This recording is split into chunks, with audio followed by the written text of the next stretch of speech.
tan importante, pero que no es solo una máquina financiera, aunque es sobre todo financiera, pero es también militar, política, cultural. Yo creo que en el periodo ese de los años 70, en esos años de mugre y miedo, del terror militar en la mayoría de los países de América del Sur, bueno, pues que la máquina estuvo al servicio de algo así como un plan, que yo no sé si habrá sido escrito por alguien, pero que en la práctica se fue dando de un modo tan coherente que uno se pregunta si esto no fue planificado, que consistía en abrir el camino por la vía del terror militar, abrir el camino para que el despotismo financiero pudiera luego actuar impunemente. O sea, los secuestradores de personas despejaron el camino a los secuestradores de países. Los bancos prefieren decir, no tenemos responsabilidad en este asunto, ¿no? Era un puro negocio. A nosotros no nos interesa si es un dictador o un demócrata. A pesar de que la deuda crecía, junto con los índices de pobreza, violencia y desigualdad social, sectores financieros, locales y extranjeros, con la complicidad de los funcionarios de turno, continuaron fomentando los préstamos que favorecían sus propios intereses. Sin embargo, el Fondo Monetario Internacional no alertó a prestamistas y deudores de las nefastas consecuencias que este comportamiento podría provocar. Cuando un país incurre en excesivo endeudamiento, el fondo tiene que poner la luz roja y decir al país, al ministro de Hacienda, usted está endeudándose excesivamente.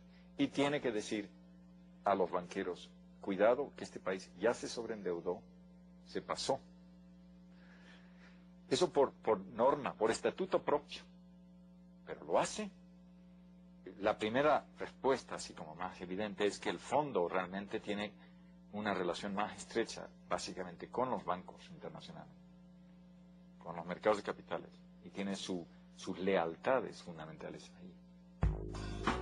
En 1980, en Estados Unidos, asume como presidente el actor Ronald Reagan. En esa época, la potencia atravesaba una profunda recesión económica, y una de las medidas para combatirla fue el aumento de la tasa de interés, lo que repercutió negativamente en los créditos tomados por Latinoamérica.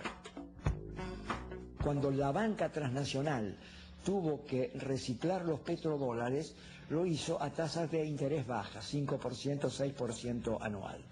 Y ahí lo tomaron muchísimos países, pero lo tomaron a tasa variable, de modo tal que esto fue hacia el 76-77, y en el 79-80 subieron a 15, 16 y hasta 20% la tasa de interés. Lo cual es una locura. ¿Quién toma un préstamo sin saber cuánto va a pagar? Entonces, esos préstamos de los años 70 eran una bomba de tiempo. Cuando el llamado mercado definiera una alza de esos intereses, simplemente explotaría la balanza de pagos, la capacidad de pago de esos países. Fue lo que pasó en la virada de los años 70 a los años 80. La altísima tasa de interés internacional dispara las deudas latinoamericanas.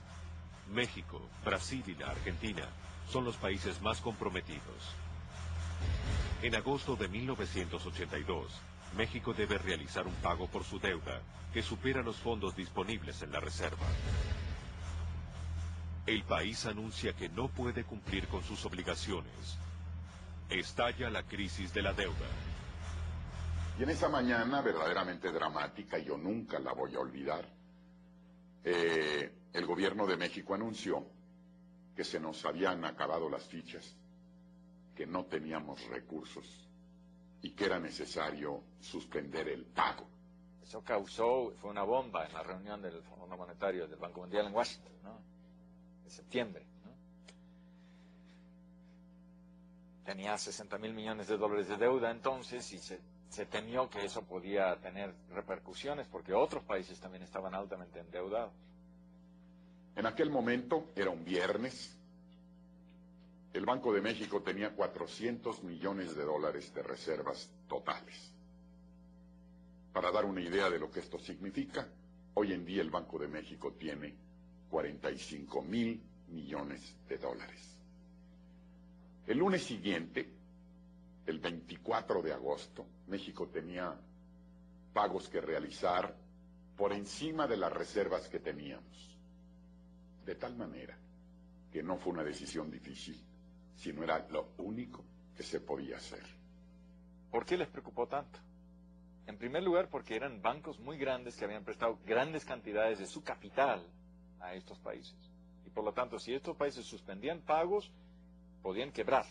Citibank, el Chase, el Westminster Bank, el Deutsche, etc. Recuerdo muy bien en aquellos días de la reunión del Fondo Monetario y del Banco Mundial, platicar con colegas latinoamericanos, con el ministro de Hacienda de Economía de Argentina, con el ministro de Hacienda de Brasil, de Colombia, de Venezuela, y me daban una palmada en la espalda diciendo, pobre de ti que estás en este problema. Yo recuerdo mucho decirles, miren, les va a pasar a ustedes. El próximo lunes les van a suspender las líneas de crédito por parte de la banca internacional. Y así sucedió. Poco tiempo después, Brasil, Argentina y la mayoría de los países de la región suspenden los pagos de sus deudas. La solvencia de los bancos internacionales estaba en riesgo. Es en ese momento cuando el Fondo Monetario Internacional entra en acción. A pedido de los acreedores, el organismo negocia con América Latina y le otorga a los países nuevos plazos para pagar sus obligaciones a cambio de un régimen de ajuste presupuestario. El Fondo Monetario se convierte así en el agente de cobranzas de los bancos internacionales. Ustedes amenazan con suspender pagos. Nosotros les proponemos, uno, darles un adelanto para pagar el servicio de deuda durante unos meses. Mientras tanto, ustedes deben cumplir con una serie de lineamientos que les permita renovar los pagos. ¿Esos lineamientos cuáles son? Pues básicamente los que establece el Fondo Monetario Internacional. Reducen gasto público, aumentan impuestos, comienzan la venta de las empresas estatales, ¿no? En muchos casos devalúan y con eso logran un aumento de las exportaciones. Disminuyen las importaciones, tienen un superávit comercial mayor con el que pueden pagarnos. Y así se aplicó en cada país. Ahí se vulnerabilizaron las economías y en ese momento el Fondo Monetario entró de manera mucho más pesada. Su función ya estaba definida previamente, pero valiéndose de la fragilidad de las economías, vinieron los mecanismos interminables que siguen vigentes de renegociación de las deudas. El Fondo Monetario comenzó a intervenir en la política interna de los países, no solamente para solucionar problemas de liquidez, sino para dictar políticas económicas.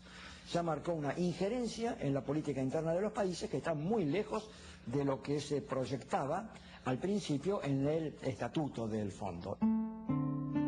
La crisis de la deuda marcó el comienzo de la intervención del Fondo Monetario Internacional en los asuntos internos de los países latinoamericanos. Desde entonces, la deuda se convirtió en la mayor preocupación de los gobiernos. Pero cuando apareció la crisis de la deuda, muy rápidamente, el gobierno norteamericano descubrió que la deuda era un excelente mecanismo para obligar a los países de América Latina a que hicieran lo que ellos creían que era correcto. No es meramente el gobierno de los Estados Unidos. Aquí estamos hablando de los bancos más fuertes, todos los bancos más fuertes del mundo, operando de manera conjunto sobre cada país sucesivamente, con el apoyo de Banco Mundial, Fondo Monetario, BID, y el apoyo del gobierno de los Estados Unidos. Es una fuerza tremenda. La unión de los bancos internacionales con el Fondo Monetario Internacional y las autoridades de las principales potencias del mundo consolidan una fuerza poderosa. Si existe un complot para someter a América Latina, se cristaliza en ese momento. El modelo era bajar el gasto público. Había que poner en orden las finanzas públicas y no hay más que dos maneras para hacer esto: aumentar el ingreso o bajar el gasto público.